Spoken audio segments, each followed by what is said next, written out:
back at it again. It's your boy Jay Reed. We got Sha-dae on the channel. Tell everybody how you pronounce it. Okay, so it's spelled like Shay, but it's really Sha-dae. That's dope. Like, dope. Like the Sha-dae, the singer, Sha-dae. Yeah, just with an H. I might try to, not might. I probably need to because a few people be like, is it Shade? Is it Sha-dae? So I might just try to change up my spelling. I don't know, but Sha-dae. And tell everybody you got the new single out right now. Oh yeah, it's on all platforms. It's on Audio Max, Spotify, Apple Music, even TikTok. Okay, and it's fuckless. Okay, I need I'm trying to get to like 1,000 streams, just to see like my demographic and my audience. Okay, so how many streams you're at right now? Let's see. I don't want to lie. So. Last time I checked, I was at 949. Bro, that's dope. And how long you had the record out? Only a week. Last October 15th, so that was like last Thursday. Yep. Oh, so exactly a week. Okay. 949 plays, and it's like from all over. It's not even just like South Carolina. Like it's from all over. So I really appreciate the love. For me being a new artist, I just dropped it. I just dropped it. So how that record came together though? Like, what was the process of making that song? Honestly, I think I wrote this, I wrote this song like 2 years ago. I was living in Vancouver at the time, and I was working out there, and I don't know what I was going through in life to make me want to write a song like Fuckless. But hey, I must be cutting off a few, bad people in my life, and Fuckless came about. So when I came back to Columbia, I went to Quantum Beats, and that's where we make the magic happen. Yeah, how long it took you to make it? Like, how many minutes it took you to do that? Honestly, when I got back from Vancouver, it didn't take, I finished it like within a day. Now, I've been holding on to it for like 2 years. I like my song, I like Fuckless, and honestly, it dropped because I feel like everyone can relate, men and women, and it was honestly the most finished song that I had put together, so I just felt like this was the first one to go. Okay, so did you write that song or you freestyled it? I freestyled it in my head, then I wrote it down on paper, and yeah. I fuck with the song though, man. I really like it a lot. I actually had low expectations. We talked about this off camera before. I can't believe you. I had low expectations coming into it because I was like, But now I liked it. And I was like, man, you got your own sound. I like how you roll the beat. Like, did somebody teach you how to ride the beat and count the bars? Or thank you. Like, See what happened. Oh, okay, so yeah, I'm gonna tell the story real quick. So I had got my producer, Lit Boy. He made the beat. So honestly, I just had, like I said, I freestyled it. I didn't have no beat. So when I freestyled it, I just freestyled it on my head. I needed a beat. So when I came back to Columbia, that was the first thing I did, was try to find somebody who knew what they was doing, which was Litty Boy. And went to the studio. He made the beat right there, and I just did what I did in the booth. Hey man, that's a dope ass record, man. Are you gonna shoot a video to it soon? Yeah.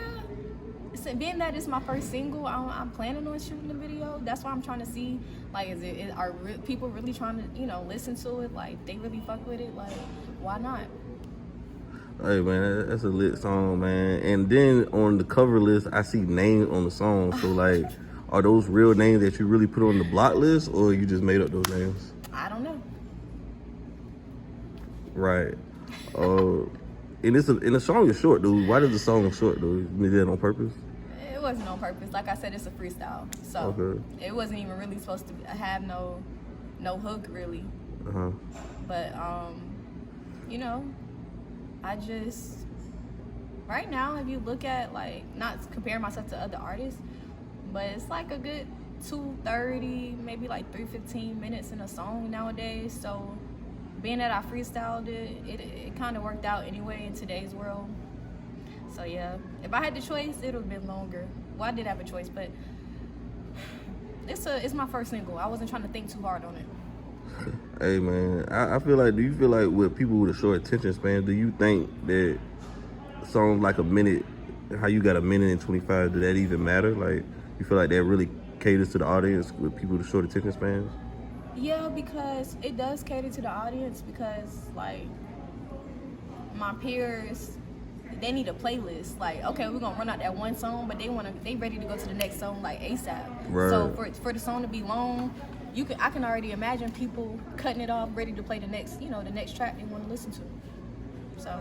Yeah, I mean, you know, I feel like I call it fast food music, man. Yeah. They just on into the move to the next thing and shit. You gotta, and that's the thing. Like, you gotta know your audience, you gotta know your demographics, and all of that. It really matters. It really matters. So it's people are like, oh, you about to throw out a diss song? What, you about to drop names? Da. Honestly, it's part of it's part of my marketing. Like that it tuned people in because they didn't know what to expect, and that was really a part of my plan. It's not you just got to play the song and find out for yourself. Really. The song was dope though, man. I feel those were personal experiences that you went through in that song. I wouldn't say personal experiences. I was just saying, like, just imagine, like, I don't know, like, I'm sure everybody's been fucked over, or at least somebody has tried to finesse you or tried to handle you or try to, like, try to play with you. So, like, for me, it's not even just about, oh, she's talking about niggas. No, if you listen to the song, I'm speaking on everybody that's shady, that move iffy. Like, that's just not being 100. Fuck all of y'all. And then you said in the song, like, you said you gonna count. You said something about you gonna let the guy eat your pussy till you count his bankroll or something. Oh Lord. Yeah. Oh yeah. What was that? Just a little, just a little. It was just a little bar. Show y'all a little, my spicy side. They like, oh, they don't know what to expect, but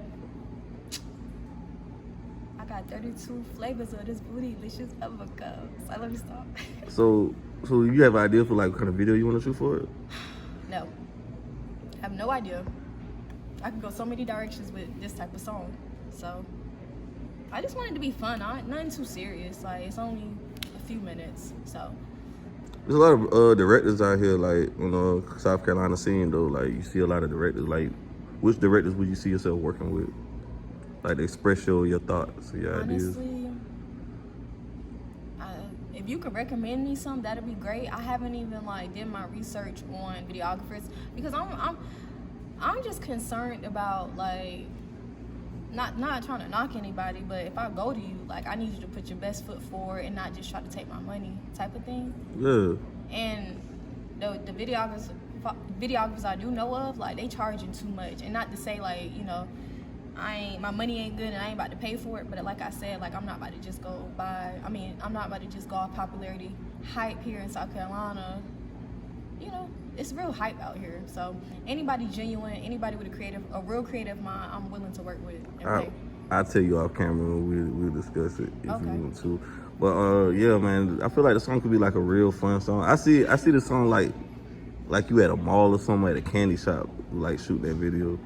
That's good. That would be cute. Like, you got water guns, you got a bunch of girls twerking or something. Yeah. I feel like that song right there would be real lit. Okay, with me and my bitches. Okay. Yeah, you and your homegirls, y'all out to eat. I see it something like that type of vision though. Yeah, you ever had to cut somebody off or block somebody though? Yeah. Like, what reason make you cut somebody off? Okay, so I mean, a reason to cut somebody off in general. Yeah, guys or girls. Okay, if I'm being myself and I'm being genuine with you and you just move real funny, real iffy, I just don't like that. I don't like shady people.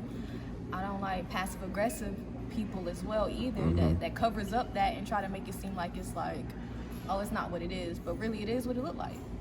So I don't really get into a whole big spill or a drama type of thing. I take mental notes and you just cut the fuck off, respectfully.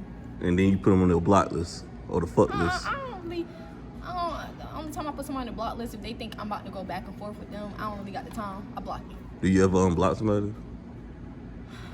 Have I ever unblocked somebody? Yeah. No, that's that toxic shit. That's and speaking of toxic though, that's been a word that's been kind of used in 2020. Do you feel like that word getting played out? I don't think it'll ever be played out due to the fact that society seems to like toxicness.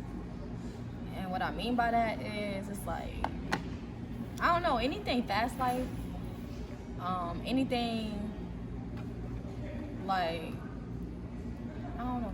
I don't think it'll get played out because I just, like, the world just loves, I don't know, it seems like the world loves a big scandal, rumors, lies, toxic relationships, scamming, materialistic shit. I feel like that's all toxic turmoil. Have you ever been in a toxic relationship? Yes. And what was that like? Not the best on both sides. Are they addictive? No, they're not addictive. I would never go back to a toxic relationship. Yeah. And also with the COVID going on, like they said, the domestic violence is at an all-time high. Do you know anybody who experienced that or witnessed that? Okay, with that being said, that makes sense because you got to think about it. Like, a lot of people are home due to lost jobs, and you got the kids at home not being in school. So as far as domestic violence being raised, it makes sense because, you know, maybe that young man or that young woman was able to go and speak to like a coworker at work about the domestic violence and could have got out of the situation. Whereas if you are on lockdown due to COVID and the pandemic, it's like, who do you run to? You know, you're held captive by your lover.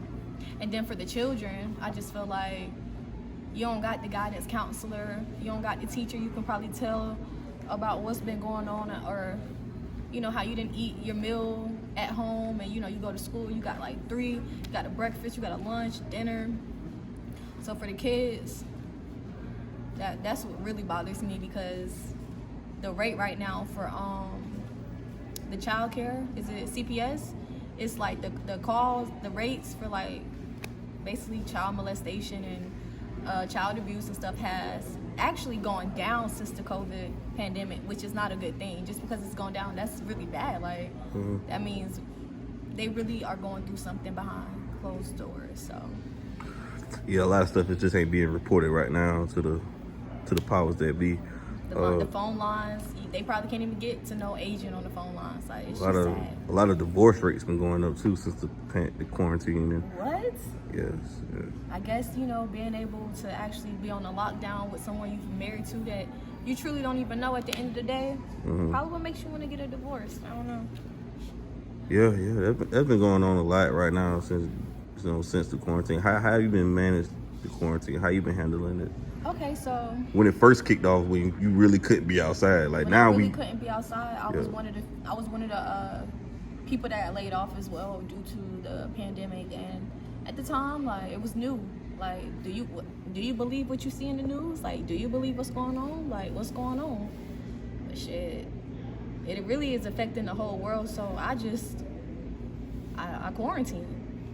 My first few months I quarantined, but then once I started to see like certain articles and stuff, like it was being let up, and I was ready to work again, and that's what I did. Yeah, the corona fucked a lot of people's bags up and shit, man. For sure. Like, was you hurt financially during the pandemic, or? Before the pandemic happened, before COVID, I was already saving. So not to say like I was hurting, but like I had a savings account. But of course, like, just because I had a savings account, I still tell myself I'm broke. So yeah, in a sense, I was hurting. I mean, you know, my savings money is emergency money. So once the emergency money run out, then what? Unemployment is at all-time high too, man. 40 million people. Exactly. 40 million people unemployed, they say. So they say. So they say. A lot of scamming going on, but yeah. Yeah. A lot of trafficking going on as well. You know, OnlyFans as well. Oh, but goodness. let's piggyback though. Have you ever been in a domestic violence relationship? Never. Okay. We think if you had to tell somebody who's in a domestic violence relationship, what would you tell them? Like 2 or 3 things you would tell them to escape it. To escape? Yeah. Well, for one, I would just say, for one, you wouldn't, if you had children, you wouldn't want your children to see that, or to even be aware of any of that energy, or I don't know. Like, I would just tell them, like, think about your children if they had kids, and if they didn't, just think about you and your self-worth, and You know, like, you gotta get out of that whole toxic thing, and that's just how society is. Society downplays the toxic shit. Like, it's like, you know, it's a good thing, and it's not. Like, I just feel like, not to say women are not knowing their self-worth, but they're settling, and they don't have to. You know, if you get you together in the inside, and you work on yourself, whoever is right for you will come. You know, you'll have your shit together, and by the time your companion comes, it'll be a partnership. And I think that's what society is lacking. Like, so it's a lot of single moms and single fathers, so they've been raised on that, and they don't even know what a whole unit is, a whole family unit is. They've never seen it. Can't blame them. Yeah, it's kind of sad that you see like women like taking care of a man. He at the house playing PS5, smoking weed all day, waiting for her to get off and shit. Waiting for her to get off. She going to get the kids. You know. And he driving her car while she at work. She driving her car. You know, or like she got to drive the baby to him every time. She got to drop the baby off to him every time. Why he can't just come get? You know, it's just like, it's a lot of different situations I see, and it's just sad. Yeah, it's a very unstable environment. I would like to call it very unstable for children. And you know, with that being said, you also see, I feel like women like that, I guess maybe they like to be in control while they do that, or maybe their self-esteem is very at an all-time low. I feel like, you know, that's why I feel like they's in these abusive and, you know, these toxicity, I like to call it toxicity relationships. You see what I'm saying? Yeah, like, I don't know, it's like, and I wouldn't even say, that's why I'm gonna say, like, I don't even think it's about their self-worth, because I know women know they are amazing, intelligent, beautiful beings, but I just think that we all get lonely. So if the only nigga that you fuck with is the most toxic, crazy, ain't shit, but y'all still have some type of weird connection, that's enough for bitches. Because I don't know, like, with women, like, don't want to be lonely. Like, I don't know, I can't even explain it for women. I can't even speak as a woman, because I haven't been there, but I think it's really about loneliness. I guess so, man. But you settle with all that, like I said, so. Some women like to get beat on, like get treated like shit. You gotta want more for yourself. Exactly. You gotta want better. You also gotta want better. And the sad part about it, you see, what you think about the OnlyFans situation? Like, females selling their bodies on OnlyFans. Like, what's your thoughts on that? I think that's the new Pornhub. If you want to be quite frank, if I had to get some free game, you might as well go put your sex tape on Pornhub, where you get a real check. Now, I get the OnlyFans is like you're getting subscriptions. I get it. Right. But like, if you a nobody, like that, leave that for the celebrities. But for the young women and the young men I'm seeing, like, who the hell is really like subscribing to your shit? Some females I know is getting the bag off OnlyFans. I mean, yeah, some females is, but I'm just like, damn, like. They say Black China making 20 M's a month. But that's a celebrity, girl. Yeah. That's what I'm saying. Leave that for the celebrities, but like for the regular people, like the strippers that's now trying to go and do OnlyFans, like, you gotta want more for yourself. And I ain't knocking nobody hustle, because if you can finesse some shit and get a bag, that's a smart person in the sense. That's a smart person too. Yeah. But at the same time, like, opportunities ain't easy. You just gonna have to work a little harder. Yeah, man, you gotta make your own opportunity. You gotta be opportunist. You gotta make your own opportunity. You can't depend on people to make shit shake for you or to help you financially. Absolutely not, though. And a lot of females on OnlyFans, and then if you watch the social media, they always say niggas ain't shit, this and that and the third. And they still ain't getting the bag, but they want other niggas to buy their hair, take them out to eat, you know, yada, yada, yada. You want to be in guys' cars. You still want somebody to buy some shit for you, but your bank account still don't eat as an individual. Man. Make it make sense. You want a Birkin bag that costs $10,000, but you don't even got $3,000 in your bank account. So it's kind of like, you hustling backwards, though, in a sense. But that goes back to people who are more materialistic. They like the image of having something when they really don't have nothing. Why make it seem like you got some shit and your bank account is just It ain't got nothing but goddamn a 2-piece and a biscuit in that shit and a sweet tea. Real talk. Yeah, the